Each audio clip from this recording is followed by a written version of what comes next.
One subject that is sure to fire a cold conversation up is if the Garden of Eden ever existed. To religious people, it may be a no-brainer, but even those that do not believe in the Christian God may still believe in its existence. After all, there had to be some geographical location that gave credence to the Bible stories, and thus the arguments. It certainly hasn't missed the attention of scientists who've been searching ancient texts for hints and any references that could help with identifying the location of the garden. And as it turns out, recent work in the fields of remote sensing, archaeology, and DNA studies has offered some strong indications as to where it is, and what they found is truly terrifying, so stay tuned to find out. The Garden of Eden is a paradise on earth, described in the Old Testament book of Genesis as being inhabited by Adam and Eve, the first humans created by God before they were banished for breaking God's laws. It is also referred to as the Garden of God and the Garden of Yahweh, the God of Israel in Genesis and Ezekiel respectively. The word Eden is most likely derived from the Sumerian word Eden, which means plain, and the Akkadian word edinu, which is a loaned word from Sumerian. Following the Genesis account of the creation and fall of man, rivers gushed from Eden to the east of Israel and all the way to the four corners of the globe. Similar tales found in the Sumerian archives suggest that the mythology of the ancient Middle East contained the idea of an earthly paradise. There have been hundreds of claims from many regions that suggest their areas as the actual locations of humanity's first home. Some of the most well-known claims are from Iraq and the Persian Gulf, Bahrain, Iran, Anatolia, Armenia, Turkey, Jerusalem, East Africa, and even the Isle of Lewis in Scotland and Jackson County in Missouri. But there has been little evidence to support those claims, leading many to wonder if we would ever be able to find out with certainty where the garden was located or if it even existed. However, there have been credible theories about its location using the hints provided in the biblical text. It seems the age-old question might have had an obvious solution from the start. The most obvious hints are the rivers that were mentioned in the biblical texts, which are supposedly still identifiable today. According to the Bible's book of Genesis, the Garden of Eden is located in southern Mesopotamia, which in modern day is known as Iraq. The exact location of the garden is currently believed to be 35 miles north of Mosul, Iraq, and roughly an hour's drive from Islamic State control. There are two rivers mentioned in the biblical text that indicate that the Persian Gulf's head could be a possible location. The first is the River Tigris, which translates to Hiddekel of Eden, and the second is the Great Euphrates River, which means the Perath of Eden. However, it was revealed during Morgan Freeman's The Story of God series that when archaeologists dug the area, they were shocked at what they found. They found a site dating back 11,000 years, located between the Tigris and the Euphrates rivers. It is believed that more than 12,000 years of Sumerian, Assyrian, Chaldean, Persian, and Arab civilizations have grown and fallen on their periphery. Some anecdotal evidence also shows that organized farming, the early cities, and writing could have all started in this region. However, despite being depicted in the history books as a predominantly peaceful place, the current state of the home of the Garden of Eden is the complete opposite. Modern-day Iraq is a nation that's come to be associated with sectarian killings, suicide bombers, kidnappings, and refugees, the brutal after-effect of one of the most contentious and emotionally charged wars in recent memory.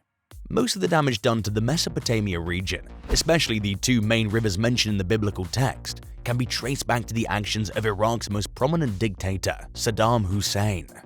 To punish the locals for supporting an uprising against his rule, Saddam diverted the area's water in the 1990s, causing it to drain. His government and soldiers drained thousands of square kilometers of marshland that had once been supplied by the rivers Tigris and Euphrates. The UN classed it as a cultural and ecological catastrophe on par with the disappearance of the Aral Sea or the devastation of the Amazon rainforest. Even seasoned engineers acknowledged that they were astounded by what Saddam's soldiers had accomplished.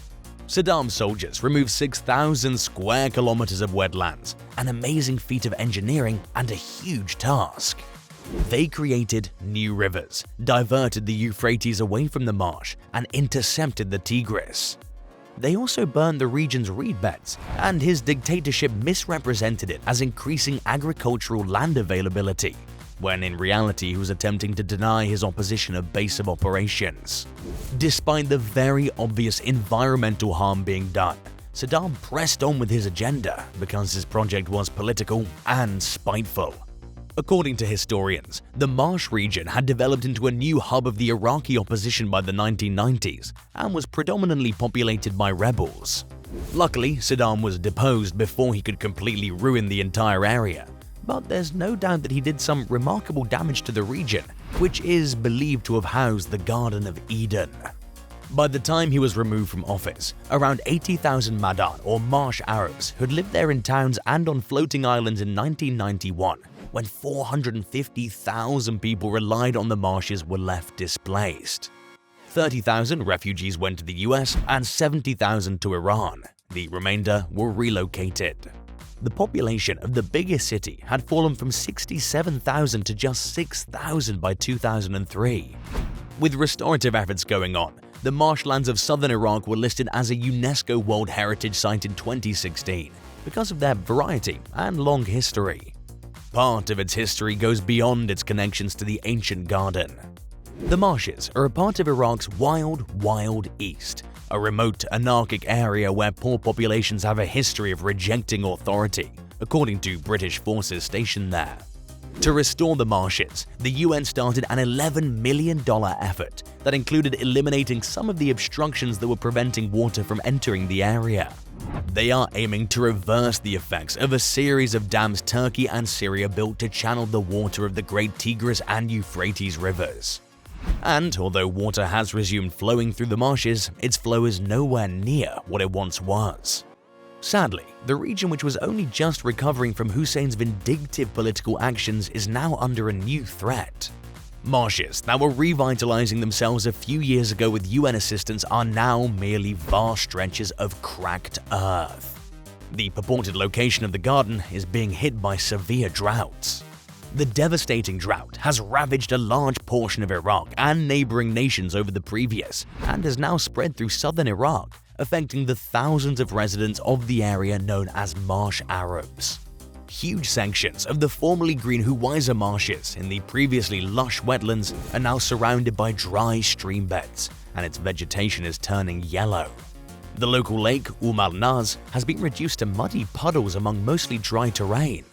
Tourist-friendly sections of the Chibayish marshes are experiencing the same fate. According to a resident who lives in a village next to Huwaiza, the marshes were our livelihood. We used to fish here, and our livestock could graze and drink. However, according to academics, the farmers and fishermen could be the ones destroying what's left of Iraq's marshes by utilizing unrestricted chemical use and electric shocks while fishing. These illegal practices are inadvertently killing animals, contaminating water, risking human health, and hindering the restoration of one of the greatest wetlands in the world. The Iraqi government has, however, been adamant that all the troubles of the past will soon be history, and that the supposed home of the Garden of Eden and Babylon, the birthplace of civilization, will develop into a tourist haven. Do you agree that Iraq is the true location of the Garden of Eden? Or do you think there's still more we haven't uncovered about the region? And do you think the marshlands could be back to their glory days? Let us know your thoughts. If you've enjoyed this video, make sure you hit the like button and share the video with your friends. Don't forget to subscribe to the channel and click on the notification bell so you never miss a new video.